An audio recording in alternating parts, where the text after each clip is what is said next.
அறநிலையத்துறையின் பணத்தில் கல்லூரி அமைத்தால் மாணவர்களுக்கு முழு வசதியும் கிடைக்காது என தான் பேசியதை கண் காது மூக்கு வைத்து மு.க. ஸ்டாலின் திரித்து கூறுவதாக குற்றம் சாட்டியுள்ள எடப்பாடி பழனிசாமி, ஸ்டாலின் ஆட்சியில் மக்கள் மிகுந்த துன்பத்திற்கு உள்ளாகியிருப்பதாக இடித்துரைத்துள்ளார்.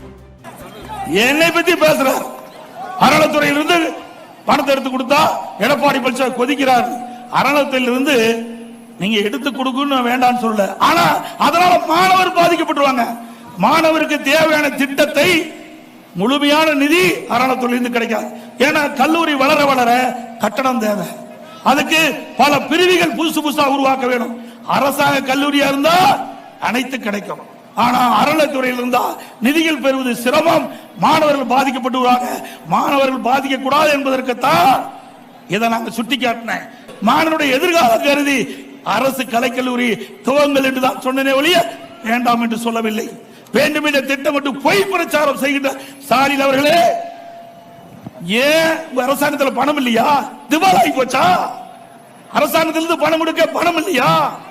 வேண்டும் என்ற திட்டமிட்டு தவறான அவதூறான செய்தி பரப்பிட்டு இது கடு கண்டனத்துக்குரியது.